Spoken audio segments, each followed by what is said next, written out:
Hello and welcome to Shades and Layers. I'm your host, Kosana Ritchie. My guest today is solopreneur and activewear designer, Barbara Clark Ruiz. There are two parts to her career story, fashion design and dog treats. And that's what we're talking about today. Let's start with the dog treats. In this space, Barbara has a brand called Lick You Silly with the cutest packaging you will ever see, as well as a die-hard fan base. She will share the beginnings of the brand and how it gained traction on Amazon during the pandemic. On the fashion design side, Barbara has her own design agency, bcswirl.com, and has just co-founded a new consultancy called Sports Culture Advisor.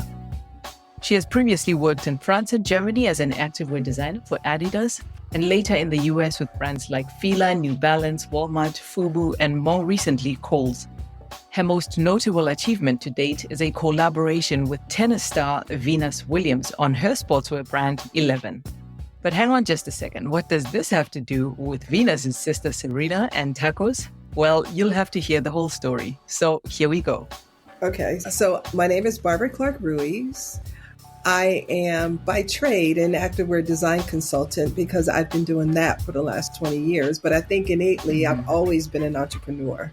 So I have a design studio called bcswirl.com, and where I have worked with over 10 global brands doing design work. And I've also worked with a couple of clients doing sales where I've closed a $40 million sale with Walmart. I've also closed a $3 million sale with Costco. I've also worked to revamp one of my clients' companies that was acquired. And then I also helped, in addition to those other brands, I've also worked with Venus Williams to reboot her brand 11 by Venus. So, and it was funny because it was when I was working with Venus that I had this great idea to start a dog treat brand because I had been frustrated with cooking for my dogs and they would get sick. So I used to have two Yorkies. One was like 3 pounds, like the other was like maybe 7. And they were so small. So everything they ate, it just made them sick. I just said to myself, one day I want to start a dog treat brand. And so when I was working with her, I said to her, hey, I'm thinking about starting a dog treat brand. And so she was like, you should do it. Just surround yourself. No, I said, I'm thinking about starting a dog treat brand. And she said, you should do it. Just surround yourself with smart people like me. That's what she does. And I said, well, you can afford smart people like me. So I'm going to go to YouTube University because I can't afford smart people like me. And so I just really educated myself around the treat business. Didn't really know at the time there wasn't a whole lot of minorities that were in the space, which I found to be really interesting in this multi-billion-dollar business in the United States. Where everyone has a pet, more or There's less. Only like 3% of minorities are in the pet space. So I created my dog treat brand. And so what this all means, and then I just recently created Sport Culture Advisor, which I have a business partner and we advise mid to large tier companies as it pertains to design, sales, and marketing. And so what this all means to me is I have been very lucky to wake up every day and be able to love the work that I do. Excited to get up to figure out, okay, so what's going to be my next? And so I've been really spoiled by that because I know there's a lot of people who aren't as lucky and they have to get up every day and go and do a job that they don't love to do.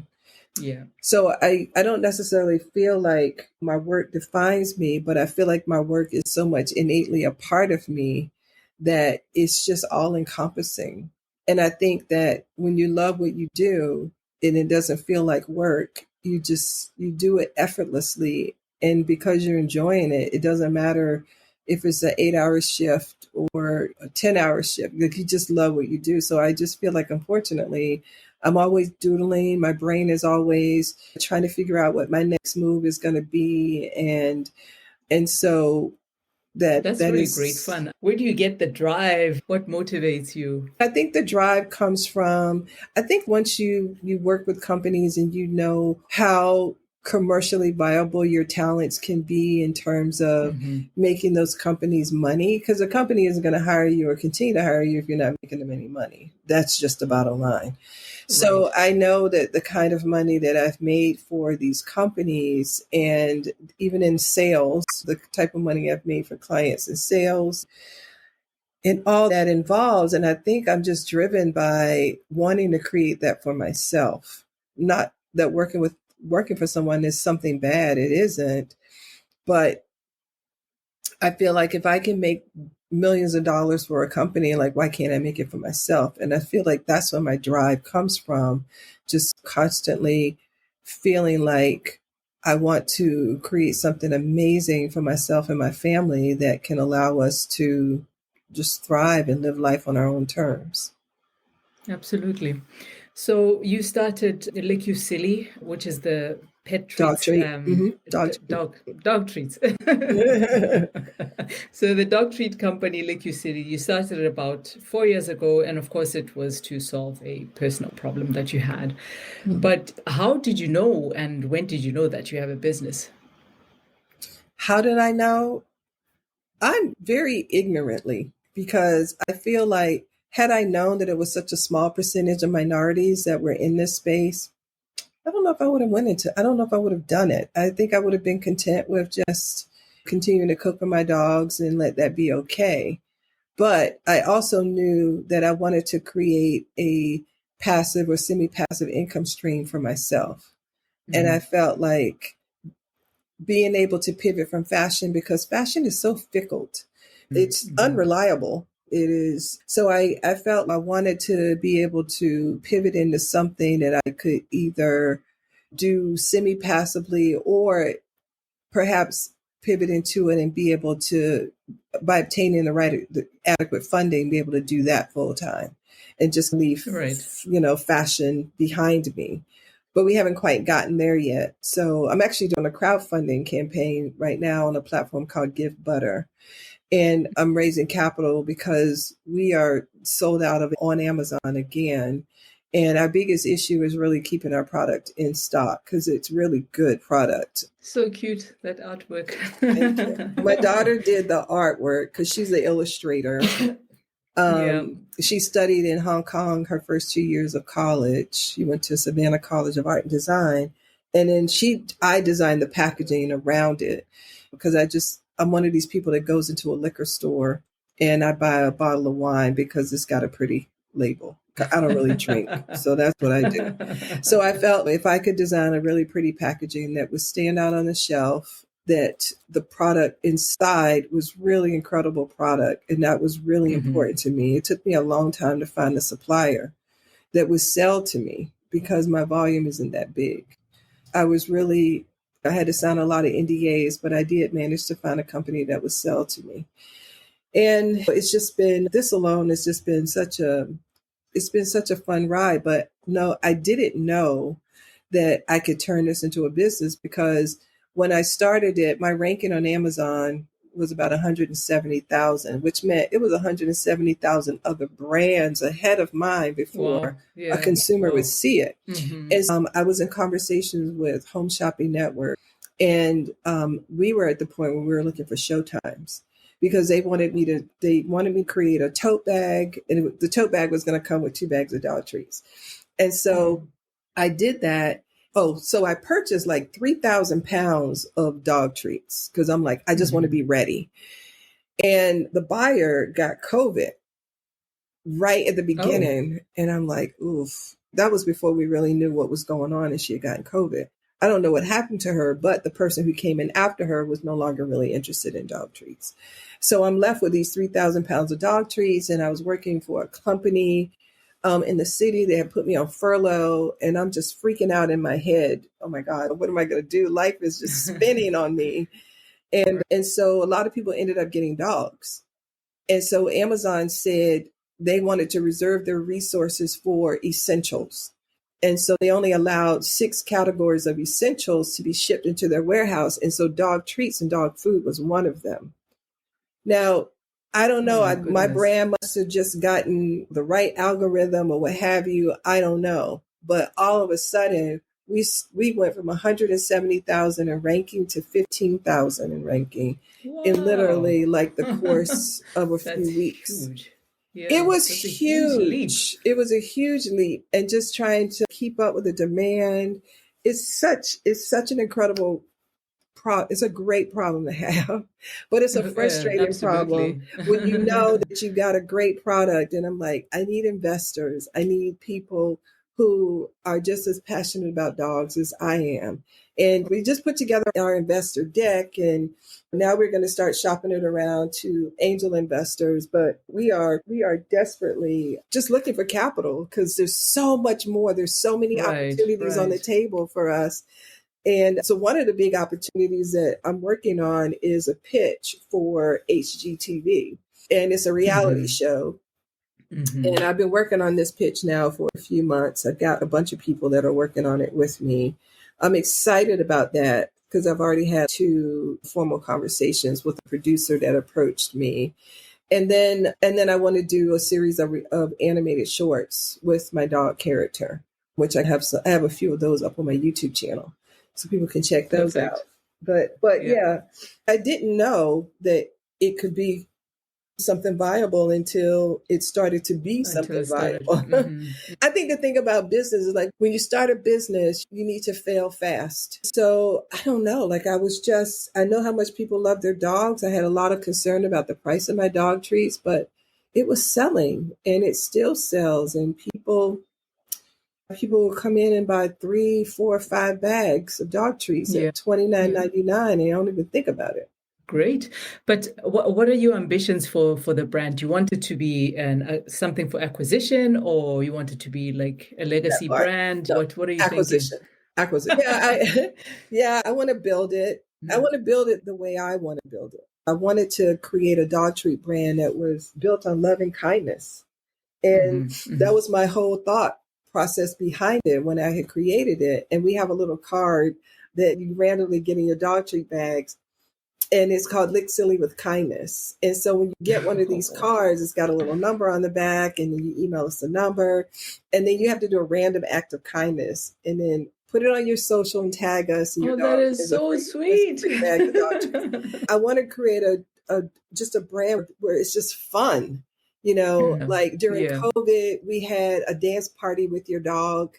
And it was on Zoom. And so people came with their dog. We did it on Black Friday, the evening of Black Friday. And people came with their pajamas, with their dog's pajamas.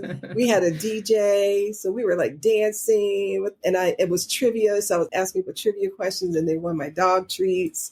So that was a really fun event. I've also done an event called Puppy Pop Licktopia. And that is, I partnered with one of my retailers. It's a puppy boutique. And we went to the local boutique in my town, and we invited people just to come and just love up on puppies. And I didn't really advertise it in a big way.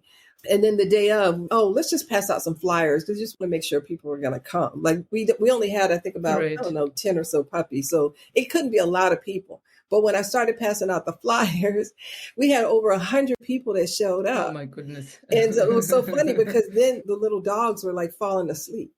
It was just the craziest thing. So it's like everybody got pictures of the dogs and the dogs are like sleeping. It's so cute. So yeah, I just love to do like really fun events, and I just want to find the right partners that can allow me to continue to can really get behind me and support that. I mean, I saw that you were part of the Amazon Accelerator for Black businesses. Black business cohort. It's my second one. It's your second one. Do you build a network of investors within that ecosystem, or it's just a way to get a grant? Yeah. We got a grant, but we also got a coach for like over a year. Okay. And then the coach will submit us for different things happening with Amazon. Like I was submitted for Oprah's Favorite Things for the Christmas catalog. They submit you for different promotions. The cohort has been really instrumental in continuously pushing me out there in front of consumers in a really big way. So yeah, it's been a wonderful asset to my business. Yeah. And how big is your team at Lick Silly? Is it just you, or? It's me. It's me and it's my husband. It's just, bring them in. But basically, it's just me just doing all the driving to the business. Before COVID, we were the pet amenity for 8 Kimpton hotels. So that was a big undertaking. I had to send products to 50 hotels to just get the few that we got. And then we were voted best dog treat in Cosmo magazine, which is nice, with our Nutter Great. Yeah. Doodles. So we've got like a few accolades, but yeah, I'm a solopreneur, just getting it all done, which is why I'd love to have adequate capital so that I can work with a company that could do more marketing for me. And you want to move in this direction, or you still want to carry on consulting for big brands in fashion? Well, that's just... Well, the big brands, my design business is really what keeps the lights on. Yeah. So with my dog treat business, I've been just funneling all the money back into the dog treat brand. And that works well as long as I have a client. When I don't have a client, then I've got to pay myself a salary out of our dog treats. And so then it gets a little challenging. But I love design. And if there's a way that I can continue to do more of it and do this at the same time, I would love that. That's great. That's quite a range, so to speak. I know, to go from fashion to go from fashion. There's right? There's no crossover. I get it. No, there's no crossover. Oh, I thought maybe there is. You found some kind of commonality. Maybe there could be, like, people are like, oh, Barb, you should do like dog clothes. And I'm like, maybe at some point, but I just don't know. I don't know how I feel about dogs wearing clothes. I'm like, I don't know if dogs should wear clothes. Yeah. But there's something cute. There's something really cute about it, because I did think about, like, how cute would it be to have like a tracksuit, a jacket, and a pant, and then your dog had a matching one. There's something that's really cute about that. Like, I would do that for photos. Oh, you'd be surprised how people love to match their dogs' outfits. Yeah. No, I've seen that. I've seen that. It's just part of culture right now. That is correct. Hey, it's Shades and Layers, and my guest is activewear designer and design consultant Barbara Clark Ruiz. Let's now get into how Barbara became a successful activewear designer and the go-to person for brands looking for a refresher and others who want to reach new consumer groups or realize their ambitions as global brands. Let's talk about your design side of things and how you got into that in the first place. Were you a designer first, or you worked for a design company and then acquired the skills? Oh gosh, I got to go back a little ways to give you like to bring you forward. So, oh, good, I love this. Yeah, so I grew up in Portsmouth, Virginia, which is a really small town in Portsmouth. Actually, it's the same town that Missy Elliott came from. Oh, and Pharrell Williams came from Virginia Beach. Oh my goodness, quite a few interesting people. And Wanda Sykes came from my hometown. Yes, my little towns. Anyway, nice. I have always, when I was growing up and playing with my friends, we always had our own shop, our own little boutique, this is make believe. We always had our own little shop and boutique. So I think I was always driven to be an entrepreneur. And then I fell in love with sewing. So my mom got me a sewing machine that sewed with glue. So I was making my Barbie doll clothes. And then eventually I got a machine that sewed with stitches. And I said, all right, if I can make Barbie's clothes, I can make clothes for me too. So then I got like a really simple pattern, like a simplicity pattern. My mom sent me to the girls club to teach me like how I could learn how to sew properly. So I went to the girls club, and really that's the part that really changed my life. I started to sew like everything. I got a job at a fabric store, so now I have more access to fabrics. And then when I became a senior, I ended up going to a high school in which I had to pick a major. So I selected fashion design. And then my teacher became my mentor. And so my teachers always say, oh, I wanted to go to Pratt. And so I'm like, I'm going to go to Pratt. So I applied to get in Pratt my first year, and I didn't get in. And I was like devastated, because I believed in myself so much that there was no way that I wasn't not going to get in Pratt. That was just going to happen to me. And when I didn't get in, I was devastated. And I said, all right, Barb, just keep moving forward motion. That's all you can do. So I decided to go to a community college. I went to Tidewater Community College, and I took a lot of liberal arts classes. So I applied to Pratt the following year, and they took all of my liberal arts classes, which was great because the school was really expensive. My mom was a single parent. So I ended up not having classes on Friday. So Whereas all of the students in my class, like you've got to take like your art history classes. There's so many classes that I think I took like art history, but there's some other classes that you were required to take that wasn't a creative class. So by the time I got to my senior year, I only had fashion classes. So when you're in fashion school, there is a senior show that takes place. And that is your showcase for your talent. And a lot of people, our school would invite like a lot of the industry professionals, and people use that as a way to get their first job. And I figured I'm not moving back home to Virginia. Like that was my main focus. I can't go back home. I've been in New York. I love it here. At this point, like I got engaged to my now husband, and I just said, I got to figure out how to stay here. So I ended up, the requirement for your senior show was 3 garments, and I did 12. So I got from that, I got a couple of awards. I also got a job offer from Ralph Lauren and from Adidas.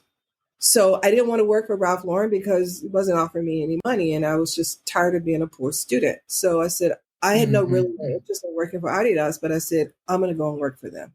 So I went to work for the company and fell utterly in love with activewear. And I wasn't going to be an assistant. I had my own category. Yeah. I loved it. And I just never wanted to leave. Like I used to do all-nighters at my office because I put on music. It was so much fun for me. I loved it. And so I ended up designing a lot of product that was doing a lot of volume for the company. And then one day my boss came to me and he said, yeah, we're closing this office and we're opening up an international design office in Fontainebleau, France. And we have one design position and it's yours if you want it. And I was like, awesome. Oh my God, I felt French with a 69. Hello. Like, how did we get here? And I went home and I told my husband, they're offering me this amazing package. They're like tripling my salary. There's all these perks that go along with being an expat. It was amazing. And they were going to get my husband his working papers. And he was a civil engineer. So he was like, let's go. Perfect. Yeah. So we went. So we moved to Europe. We moved to Fontainebleau, France. Our office there was amazing. It was the horse stable of a chateau in which they filmed movies. So it was beautiful. And we had a private chef. We had a swimming pool. We had a tennis court. And oftentimes during lunch, we would take blankets out on the lawn and watch them film movies while we ate lunch that the chef prepared for us. Such a hard life. Gosh, and then, I'm so sorry. I know. And it was only like 40 people in the office, but it was such a fun office to be in. And then probably about 18 months, I guess 2 years into that, they closed the office and they moved us back to Herzogenaurach, Germany, which that was really a hard one to make, but nonetheless, so my boss said, Barb, you can come back to Germany for 3 months and finish your collection, and then you can decide what you want to do. And by the way, what is it that you're going to do? And I said, I'm just going to go home and find another job. So he said, why don't you stay as a consultant? And I said, well, what do they do? And he said, it's your same job, except you just come to Germany once a month. And I'm like, really? Everything's the same? Yeah, everything's the same. Just come once a month. I was like, oh my God, that is amazing. I was just waiting for the other shoe to drop. And it never did for 5 years. It never dropped. And so that was my commute. And then after I got pregnant and I just like, I'm tired of the commute. I can't do this anymore. And I think I was almost ready to give birth. And then one of my old colleagues called me from Fila. He said, I'm headed up apparel here at Fila and I want you to come and work with me. And I said, okay, but I'm not moving. He said, you don't have to, just come once a month. So I did that. And then it was from there that all these other brands, my relationships with people in France just parlayed into me having the opportunity to work with these other brands. Yeah, I think that's amazing. A lot of women of color tend to drop out of corporate America because they can't build the social capital or all these relationships. It's very hard to advance without those connections. I could not. I know you found yourself in the right place at the right time, but it's also got to do with how you manage your relationships, right? Very much so. What would you advise somebody who's looking to advance really in that environment? Yeah, what would you advise them to do in order to thrive in that environment? I feel like, honestly, so much of that, when I look back, is for me, it was so divine. It was the perfect storm. Everyone in my office, it was 40 of us, and let's just say we were all under the age of 35. We're Right. all around the same age. It was like our design team, I think, was 8 people. Everyone else was like product development. There was 5 Americans that went there. And I think that the thing that I realize is that your social currency is really important. Like you have to stay in contact with people. I'm one of these people that I might have like close to 6,000 followers on LinkedIn, but I will also randomly reach out to someone and say, hey, would you like to have a 15-minute virtual coffee? Because we're connected on LinkedIn, but I literally don't know you. And I've been doing a lot of that because we don't network the way we used to network. We don't network in person. So being able to jump on a call with someone that I'm connected to that I think we might be able to add value to one another has been a really powerful tool. Like I've been really able to meet some incredible people. That's already in my so network. Many people swear by LinkedIn. Yeah, that's great. Yeah. It's tough because there's so many people and there's so many things that are a little aggravating about LinkedIn for me. And I feel like when people are in a really great position, they've got job security and things like that, they're not necessarily on LinkedIn in the same manner. And I hate it when people will connect with you, but as soon as you circle back and you want to have a conversation or you want to have a virtual chat or you have something that you want to share or there's something that you're looking for and then people don't reply. It's frustrating. That is frustrating. Okay, so build those relationships, maintain those relationships. Great. I think you just got to call and check on people. It takes time. It takes a lot of time, but yeah, you have to. Yeah, absolutely. Yeah. And you worked with Venus Williams, and then recently you had a private collection with Kohl's. And once again, your social capital came in handy. Yeah, and LinkedIn came in handy. Right. Because the gentleman who hired me at Walmart is the same gentleman that hired me some 10 years later at Kohl's. And I just happened to be on LinkedIn and I'm like, hey, I think it was like a work anniversary or birthday or whatever. And I wished him well. And then he said, hey, what are you up to? And I started chatting with him and he said, hey, do you want to work for Kohl's? Yeah. Okay. That'd be great. What are you talking about? And then that is how the opportunity just came to the table, just like that. That's fantastic. And it was activewear, of course. Is this going to be an ongoing collaboration or it was just a once-off? It was supposed to be a one-off, but the collection did so well. They were really trying to cater to minorities. And they only had 2% of minorities shopping there in the States. And so I increased that to 22%. In about 6 weeks. And so we did 2 more collections afterwards. Yeah. And then they did a mad exodus of a lot of people. They let go a lot of people. And of course, consultants go with that. Yeah. Too bad. Yeah. It's Shades and Layers. Let's now hear about Barbara's new ventures and get into the rapid fire, where you'll find out what inspired the title of this episode. You also mentioned that you partnered up with someone for a new venture. What is that venture called and what do you do? Yeah, so the venture is called Sport Culture Advisors. And I partner with a former colleague by the name of Brian Mangione. And Brian has just as much sales experience as I do in design. So we thought coupling together, we would be able to provide like a one-stop shop to companies that wanted to get into the retail space. So we offer design, marketing, and sales. And we have been recently talking to manufacturers that have always been a manufacturer. Like they don't know how to create brands. They've never necessarily sold directly to a retailer. So we're helping manufacturers to build scale brands, create brands, and be able to help them to drive sales in that way. Okay. There's a lot of potential for such a business? I think there is a lot of potential. I think it is just a matter of us really pushing it out there.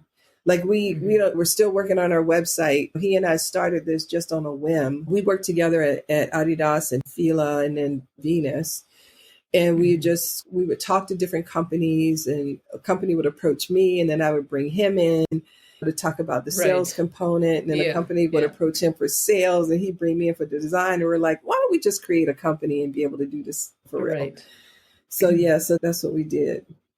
Okay, great. There's a lot of talk about bringing manufacturing back to the US, and I don't know about all that. I don't know, because it's so expensive. It's so funny because people, we shop, we love a bargain, but we don't understand what goes into getting that bargain. And it's not here in the US. Like the factories that I'm talking to, they have offices here, but they have their main offices are in Asia and Turkey and Bangladesh. And it's hard to do manufacturing here because the labor is so expensive, and materials for that matter. No, absolutely. Got it. Okay, that brings me to the rapid fire. Oh, yay. I like rapid fires.